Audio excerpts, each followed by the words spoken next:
अब हमारा topic start होता है एनहांसमेंट सैचुरेटेड लोड इन्वर्टर। अभी तक हमने देखा था ना pseudo NMOS inverter, resistive load inverter, वो हमारा टॉप वो आता है रैशोर्ड लॉजिक के अंदर। रैशोर्ड लॉजिक क्या बोलता है? रैशोर्ड लॉजिक बोलता है ये हमारा एक अटेम्प्ट होता है नंबर ऑफ ट्रांजिस्टर्स को रिड्यूस करने का, ठीक है। तो इससे हमारी जो रॉबस्टनेस है वो रिड्यूस होती है और जो पावर डेसिपेशन है वो कम हो जाती है, ठीक है। रेशियो लॉजिक में हम करते क्या है, हम पुल अप नेटवर्क को रिप्लेस करते हैं। किन से करते हैं वो हमने देखा था, ठीक। मतलब इसमें पुल अप नेटवर्क में हमें पी मॉस अब यूज़ नहीं करना है, ठीक है। ये रेशियो लॉजिक था, ये मुझे बोलना भूल गया था पिछले वीडियोस में। तो अब हम देखते हैं एनहांसमेंट सैचुरेटेड लोड इन्वर्टर क्या होता है। तो एनहांसमेंट सैचुरेटेड इन्वर्टर लोड में हम दो एनमॉस लेते हैं। हमारे पास एक होता है पुल अप नेटवर्क और एक होता है पुल डाउन नेटवर्क। ये होता है पुल अप नेटवर्क, ये होता है pull down network. Pull up network में हमारे पास पी मॉस होता था, मगर यहाँ पे भी हमारे पास ये भी एन मॉस है, अब ये भी एन मॉस है, अब दोनों एन मॉस रहेंगे, ठीक है। अब इसमें जो ये वाला ऊपर P U N pull up network का जो एन मॉस होगा उसको हम लोड ट्रांजिस्टर बोलते हैं। जो पुल डाउन का होगा उसको हम ड्राइवर ट्रांजिस्टर बोलते हैं, ठीक है। अब इसमें क्या है, इसमें जो लोड ट्रांजिस्टर है मतलब पुल अप नेटवर्क का जो ट्रांजिस्टर है एन मॉस, उसका ये गेट और वीडीडी ये आपस में शॉर्ट हमने किए हैं, ठीक। इसकी वजह से क्या हो जाता है, ये डिवाइस हमेशा सैचुरेशन मोड में रहता है, इसीलिए हम इसको सैचुरेटेड बोलते हैं। अब एनहांसमेंट क्यों बोलते हैं? अब डिवाइस हमेशा सैचुरेशन में है, मतलब चैनल तो हमेशा प्रेजेंट होगी, और चैनल जब प्रेजेंट होती है उसको हम एनहांसमेंट मॉसफेट बोलते हैं, ठीक है। ये हम आगे अभी मैं पूरा अच्छे से समझाऊंगा। देखो हम इसकी एनालिसिस करेंगे सबसे पहले लोड वाले ट्रांजिस्टर की, मतलब पुल अप नेटवर्क की। V G S is equal to V G minus V S. देखो मैं ब्लैक कलर से दिखाऊंगा। जी है ये, G is connected to V D D. S है ये, एस इसके साथ है वी आउट। तो V G minus V out क्या बनेगा, V D D minus V out बन गया ये। अब ड्रेन और गेट शॉर्ट है, इसका मतलब क्या हुआ, जो जी एस होगा वी जी एस होगा वही वी डी एस के बराबर होगा। ये कैसे होगा, वी जी एस, देखो वी जी एस, एक से वी जी एस हमें आ गया ना V D D minus V out के बराबर, is equal to V D S किसके बराबर आएगा, ड्रेन है वी डी डी पे कनेक्ट और वी एस फिर से है वी आउट, आ गई है इक्वल।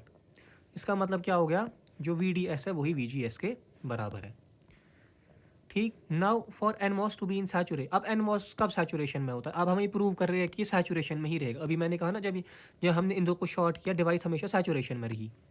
अब हम ये प्रूव कर रहे हैं कि रहती भी है कि नहीं। जब एनमॉस तब सैचुरेशन में होता है जब V D S V G S minus V T N से बड़ा होता है। अब यहाँ पे वी डी एस का वैल्यू क्या है, जो वी जी एस का वैल्यू है, और वी जी एस का वैल्यू ये है। तो वी डी एस की जगह लिखा हमने V D D minus V out, V G S का वैल्यू भी यही है, V D D minus V out minus V T N. यहाँ से हमने एक वी आउट और एक वी आउट को काटा, हमने इक्वेशन को लिखा in terms of V D D only, ठीक। तो वी डी डी आया greater than V D D minus V T N, ठीक। अब इससे हमें कंक्लूजन कुछ मिल रहा है क्या, देखो मैं ब्लू कलर से दिखाऊंगा। अगर वी डी डी हम होता है हमेशा 5, ये भी होता है हमेशा 5, और थ्रेश होल्ड वोल्टेज समझो 1 है, तो 5 माइनस 1, तो ये क्या बन गया, 5 इज ग्रेटर देन 4। क्या ये हमेशा ट्रू होगा, हमेशा ट्रू होगा, मतलब डिवाइस हमेशा और हमेशा सैचुरेशन में ही रहेगा, इसीलिए इसको सैचुरेटेड लोड इन्वर्टर बोलते हैं। अब हमें ड्राइवर, ये तो हमने देखा था कौन सा, लोड का एनमॉस। अब ड्राइवर का एनमॉस है। अब ड्राइवर का एनमॉस या तो ऑन होगा या तो ये ऑफ होगा। अब हम वही एनालिसिस करेंगे दोनों केसेस में। Now the driver NMOS can इधर बी इन ऑन स्टेट और it can be in of state depending upon the value of input. हम इनपुट क्या देंगे उसी पे ही डिपेंड करेगा। तो सबसे पहले अगर हम इनपुट देंगे 0, ठीक है, देखो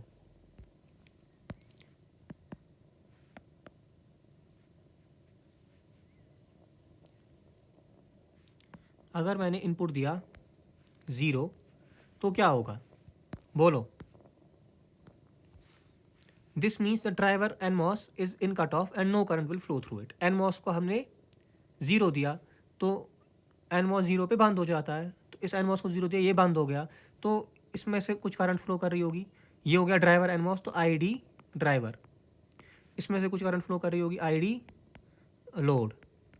अब आई डी लोड और आई डी ड्राइवर सेम होंगे, क्यों, क्योंकि ये सीरीज में लगे, करंट टोटल जाएगी ना ऐसे। अब ड्राइवर करंट ये तो कट ऑफ में है, तो ये ड्राइवर करंट 0 होगी, मतलब जो लोड करंट आएगी उसको इक्वेट करना है 0 से। और लोड करंट क्या होगी, लोड हमारा हमेशा सैचुरेशन में है, और सैचुरेशन में करंट क्या होती है, beta N divided by 2 V G S minus V T N का स्क्वायर, ये आना चाहिए 0 के बराबर। तो देखते हैं हम, यही किया हमने, देखो यही हमने किया, ये आया 0 के बराबर।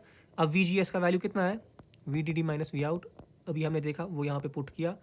अब या तो ये टर्म ज़ीरो होगी या तो ये टर्म ज़ीरो होगी, बीटा एन कभी ज़ीरो नहीं हो सकता है, यह हमें पता है। अब ज़ीरो क्या होगा, ये वाली टर्म जो मैं रेड से आप दिखा रहा हूँ, ये वाली टर्म ज़ीरो होगी। तो ये इस टर्म का स्क्वायर है ज़ीरो, इसका मतलब अंदर की टर्म भी ज़ीरो है। यहाँ से हमें क्या आएगा, इस वी आउट को लेंगे, यहाँ पे वी आउट आएगा V D D minus V T N. अब यहाँ से कंक्लूजन क्या आ गया, हम देख रहे हैं कि जो हमारा आउटपुट है it is V D D minus V T N. V T D से थ्रेशोल्ड वोल्टेज नीचे है, इसको हम इंग्लिश में क्या बोल सकते हैं, the output high level is an N threshold down V D D. N threshold, V T N हो गया एन थ्रेशोल्ड, एन थ्रेशोल्ड। तो बोल रहा है जो आउटपुट है it is V D D N N threshold down V D D, मतलब N threshold V D D से नीचे। इस जो ये V D D minus V T है ना, इसको ये सर ने इंग्लिश में लिखवाया था, ठीक समझ गए। अब यहाँ पे मैंने वी आउट की जगह वी ओ एच लिखा है, बोलो ये क्यों लिखा है। वी ओ एच क्या होता है, when my input is low, तब जो मेरा आउटपुट होता है वी आउट वो आना चाहिए हाई, और हाई को हम क्या बोलते हैं, वी आउटपुट हाई, इसीलिए हमने वी आउट को यहाँ पे वी आउटपुट हाई लिखा है, ठीक। अब जब हम इनपुट को बढ़ाएंगे तो तब क्या होगा, अब हमें पता है वी जी एस है इसके बराबर, ठीक। अब वी आउट एक बार अगर मैं, अब वी जी एस मिनिमम कब होगा, ये वैल्यू कब सबसे छोटी होगी, जब ये माइनस टाइम्स वी आउट, यहाँ ना माइनस लगा, मतलब जितना ये वी आउट बढ़ेगा इस माइनस की वजह से ये घटता जाएगा। अब वी आउट का मैक्सिमम, सॉरी यहाँ पे मैक्सिमम है, वी आउट का मैक्सिमम वैल्यू अगर वी आउट सबसे बड़ा है तो उस टाइम पे वी जी एस सबसे छोटा होगा, और अगर हम वी आउट बढ़ाते बढ़ाते जाएंगे वी जी एस घटता घटता जाएगा, क्योंकि यहाँ पे माइनस साइन लगी है, ठीक है।